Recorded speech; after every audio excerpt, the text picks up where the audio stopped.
Hey everybody, welcome back to Why Not RV. On this week's episode, we're going to go ahead and do a quick upgrade to our outdoor RV shower.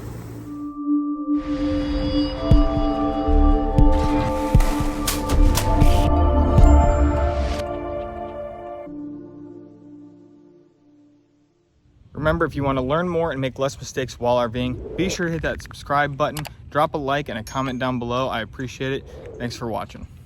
Thanks for joining me on the channel. If this is your first time watching, I'm Chris. So let's just go ahead and get right into this. Now, changing out your outdoor shower on your RV is a relatively simple and cheap upgrade, and you can get a little bit more functionality out of it. The hoses that typically come inside of these things are really, really rigid, and over the years they're just horrible. They become so stiff that you can't barely move the outdoor shower without risking breaking off something. I just don't like it. Unless you're running some hot water through it to soften it up, they just don't really do very much for you. This particular outdoor shower, which has a nice braided hose with a 180-degree swivel head, was only 40 bucks on Amazon. So a relatively cheap upgrade to go ahead and do it, and it's super easy DIY. I'm not going to bore you too much with details because it's really just a relatively simple thing, but let's just get right into the install. All right, so first, I went ahead and turned my water off inside, opened up a couple of sinks so there's no pressure on the lines.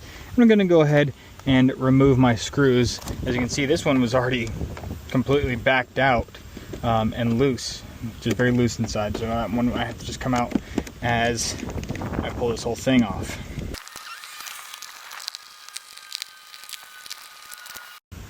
All right, with all of my screws removed, I'm going to also just go ahead and get this actual shower hose removed so it's out of the way. Oh, I forgot it's holding in by a strap in there.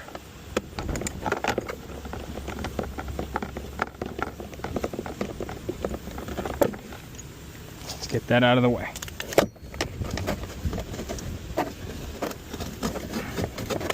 All right, now when you're pulling this out, you want to be real careful because your connections are just right back in there, and depending on how you're doing this, you can undo those connections from the inside. You just got to remove like cabinetry and whatnot. So for me, I'm going to do my best to just go ahead and do this from the outside here.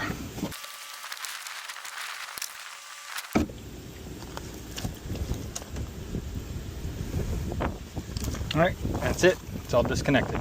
While I'm doing my shower project, outdoor shower project, I'm also going to go ahead and replace this sewer flush valve. That I replaced this valve last year because the check valve in it had gone bad, and then I just wanted to replace this, so I ordered a new one. Now I can just reach up in here to undo this because I got the shower taken out.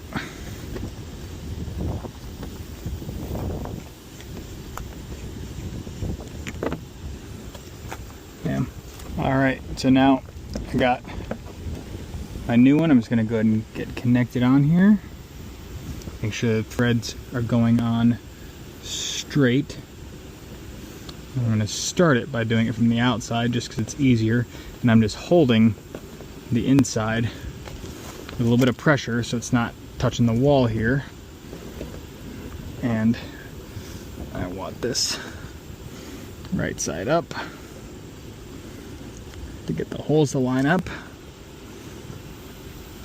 All right, now that's basically ready to get screwed back in, but I am going to go ahead and get a little cleaner and clean that up real quick. I just use glass cleaner, no big deal, just any kind of Windex type thing. Get the aluminum nice and cleaned off. Now you can see there was never sealant on this to begin with, no silicone to it, there was no gasket behind the ring back here. I'm not a big fan of that. I am going to go ahead and add a little bit of sealant both to my holes as well as around the whole thing. So just get a little bit in where the hole is going to suck some through. Same thing on this side. Again, just enough to basically keep that hole. So, and you can see that this has a little bit of a gap up on top there, right? So I don't like that. So I'm gonna go ahead and seal it. Very, very tiny amount.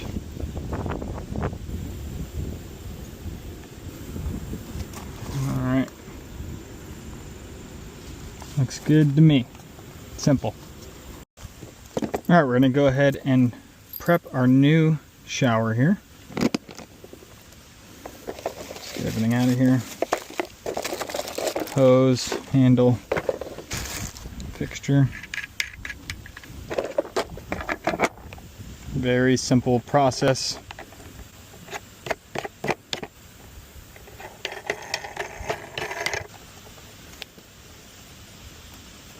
So you want to go ahead and just put a few screws in from the outside to go ahead and keep it secure and in place. We're going to go on the inside. All right, so obviously every single RV is going to be different in regards to on the inside where you can access the back of your outdoor shower from. For me, it should be pretty simple. I think I can just remove this little panel here and it should be right behind me over there. Hopefully you guys can see back there, but here's my hot side right here. The cold side is just behind this wall, but I can access it, so I'm just going to get those threaded on nice and straight. All right, now I got my connections done back there. I'm going to go ahead and finish screwing in the outside. Again, just enough to where the screw has a little bit of tension. You don't want to over tighten these, especially if you're in an Airstream with going into aluminum. That metal, if you do a little bit too tight, you're just going to kind of strip that metal out. Same thing with wood, but a different concern. You know, with wood, it's a little bit easier to refill it with like toothpicks or scrap wood or something like that. So you just want to get enough to where it has some good tension on it and move on. All right, same thing. I'm going to go ahead and get some silicone along my sides here. Even though there wasn't any here before, I still want to do it now for the future. All right, now with all these screws in, my silicone done, I'm going to go ahead and finish my assembly of this little guy here. Get this threaded on here.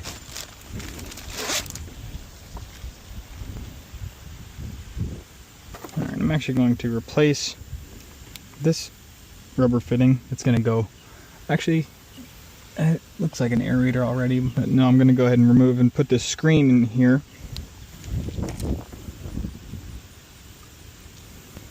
So that protects the line.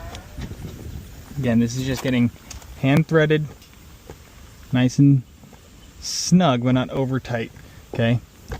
What's nice about this new one is this is very easy to manipulate. I'm going to go ahead and just hang this right here, have all this turned off, go inside, turn the water on, and check for leaks back in the where I did those fittings. All right, so once I got the fittings in the back nice and tight, I turned the water pump back on to check for any leaks. I got no drips, nothing happening. Again, there's a little rubber gasket in there, so as long as you got good pressure, we're not over tight, you're gonna have a perfectly fine seal. That's it for this week's video. If you have any questions, make sure to drop them in the comments down below. Give me a like, hit the subscribe button, turn on the notification bell. We'll see you next time. Thanks for watching Whatnot RV. Bye.